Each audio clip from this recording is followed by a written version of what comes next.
Warahmatullahi wabarakatuh. Waalaikumsalam warahmatullahi wabarakatuh. Kami dari tim pengejar TA. Di sini kami akan mempresentasikan tugas kami dalam mata kuliah PBAL yang berjudul keran wudhu otomatis.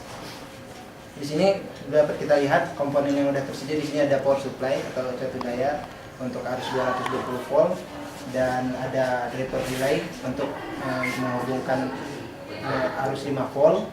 Ada minimum sistem sini menggunakan ATmega 16 dan sebuah downloader untuk menyalurkan arus 5 volt sebagai pengganti baterai. Di sini prinsip kerjanya alat ini adalah keran elektrik ini akan bekerja secara otomatis ketika dia mendapatkan supply dari minimum sistem ini sebesar 5 volt untuk menyalakan relay. Nah, sementara minimum sistem ini sendiri akan bekerja ketika dia mendapatkan membaca atau mendapatkan arus dari sensor PIR yang mendeteksi ada pergerakan manusia ataupun inframerah dari tubuh manusia. Nah, untuk itu kita coba mengetes dari komponen ini apakah bekerja atau tidak. Arus 220 volt. Enggak nyala. Kabel bawahnya kan yang biru. Agak Bantuin gue bantuin. Ini, nah di sini letak sensor PIR-nya. Begitu dia mendapat mendeteksi ada inframerah atau pergerakan, maka secara otomatis normalnya keran ini akan menyala. Jika keran ini menyala, otomatis berarti dia akan menyalurkan air.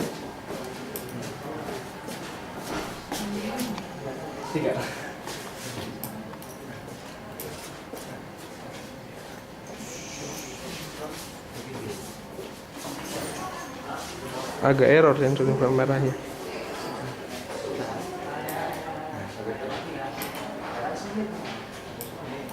Sensor ini kurang sensitif.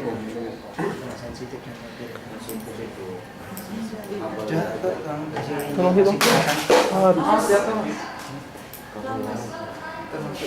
kelihatan.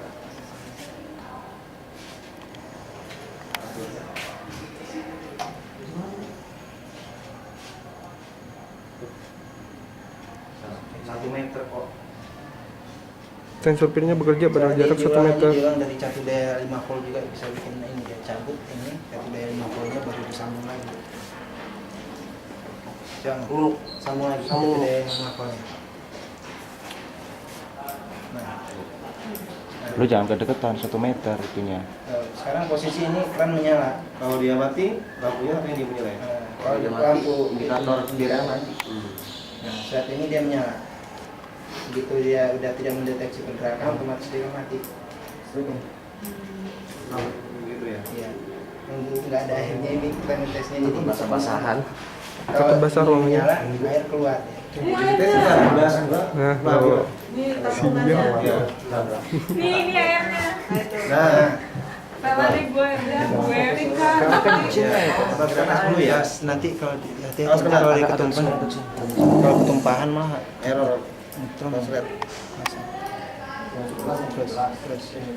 terus banyak. Oh, nah, tes aja nih. Nah, tesnya gimana? Dia harus nyala. Ini kasih daya bedanya nyala. Belum mati, dia masih posisi mati. Dia kalau nggak lama nyalanya nggak ngalir dia.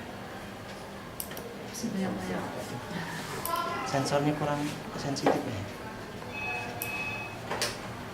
Nah, itu nyala. Dia harus lama ya mau Nah, tuh. Bisa nggak? Berhubung tekan airnya kurang kuat jadi keluarnya sedikit ya. Harus penuh. Dia kan ada tanda itu kan. untuk tekanan itu kan dia dapat tekanan yang besar air dari atas. Karena ini Hukum apa? Fisika apa? Archimedes. Archimedes.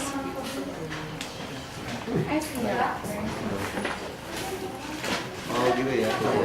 Ini karena tekanan airnya kurang, jadi untuk keluarannya juga Jadi kurang. alat ini juga tergantung dari tekanan dari tampung dari daya tampung airnya. Jadi bukan juga dengan kayak gravitasi dong. Semakin tinggi semakin kuat tekanannya. Kalau letaknya tawarnya semakin rendah, otomatis Dia kalau dia towernya rendah, kalaupun dia rendah, kalau dengan debit air yang besar dia tetap mengalir Masih banyak, masih banyak. Jadi posisi alat ini kalau untuk wudhu, posisinya di depan apa letaknya? Nanti kalau dia untuk wudhu, sensor itu kita letakkan di dekat keran. Jadi begitu ada, kan biasa kalau wudhu kan wudhuan tangan dekat ke keran. Begitu dia mendeteksi ada pergerakan atau inframerah, secara otomatis air akan mengalir. Begitu dia lepas, dia mati lagi. Jadi tujuannya lebih pada penghematan, dan kalau misalnya dia bisa diaplikasikan untuk tempat cuci tangan juga, kalau untuk di tempat-tempat tempat Umum. rumah sakit atau umum kan dia lebih bersih karena tanpa harus menekan keran Tombol. atau apa gitu kan. Bok. Udah. Baik, saya rasa cukup presentasi dari kami. Kami mohon koreksi dan tanggapan dari Pak Penata. Oke, kemudian tambahan aja ini kan untuk sensorisasinya masih kurang efektif. Kalau peletakannya di bawah keran, ya, akan terjadi nggak ini? Nah, ini kan nanti implementasinya pada alat kan, Pada alat, ya, ya. otomatis kalau sebesar ini, ya, otomatis letaknya di mana? Efisiensinya nggak bisa diminimalisasi nggak? Ini bisa diminimalisasi lagi, bentuknya bisa Iya, diperkecil karena lagi. kan tidak mungkin kalau letak di keran kan terbatas juga, Iya. mungkin kita buat terlalu lebar kan. Iya. Ya. Terus juga pengganti daya. Ganti daya 5 volt. Kalau untuk 5 volt kita bisa kasih diganti dengan baterai ataupun satu daya yang lainnya, tidak harus dari ini dari Jadi tidak harus terkoneksi Iya. dengan jaringan listrik kan? Lagi beres tuh. tidak harus Iya, kan? dengan Kalau- baterai Kalau alat yang tergantung dari jaringan listrik, otomatis dia hanya hidup jika pada saat ada Listrik. listrik gitu kan? Kalau untuk daya 220 voltnya dia Gimana? harus menggunakan listrik, tetapi untuk daya 5 volt untuk pemicu satarnya bisa menggunakan baterai biasa. Jadi kekurangannya pada saat mati lampu prosesinya, kalau keran biasa kan masih hidup tuh mati lampu. Iya. Nah, khususnya lihatnya kalau dia pada saat mati lampu tidak bisa ngalir loh. Iya, Untuk nggak bisa. tegangan 220 volt. Iya, kalau dengan tegangan 220 volt yang saat ini kami pakai, jika listriknya mati, otomatis ini tidak akan bisa berfungsi, tidak bisa bekerja. Kecuali nanti setelah ada perbaikan, revisi, misalnya kita bisa menemukan alternatif lain dayanya, apa memakai baterai yang ukurannya daya yang cukup besar atau seperti apa ya. Ya masukkan aja sih. Kalau itu pada saat kondisi di mana kan tidak selalu itu kan bisa hidup. Jadi kalau listrik padam otomatis ini juga terganggu. Terganggu, Iya. ya. Itu kekurangannya. Nanti tinggal dikoreksi aja untuk efek ke depan apakah ada pengganti untuk daya alat ini. Oke, bagus ya. Ya, efisiensi bagus. Tapi intinya pada saat ini kalau ada bayangan ya, jadi sensor hanya melihat sinar kan, sensor Iya. sinar ya kan. Ya, Nah, kalau ada bayangan saja dia baru aktif. ya. Dia kalau prinsip kerjanya sensor ini dia kan mendeteksi inframerah dari suhu tubuh manusia. Dia berjarak maksimal itu jauhnya 1 meter. 1 meter. Jadi dalam radius 1 meter dia mendeteksi ada suhu tubuh, dia otomatis akan berfungsi kerja. Jadi di bawah terang ya. Kalau di bawah terang otomatis orang lewat juga kalau di lama. Iya, iya kalau ada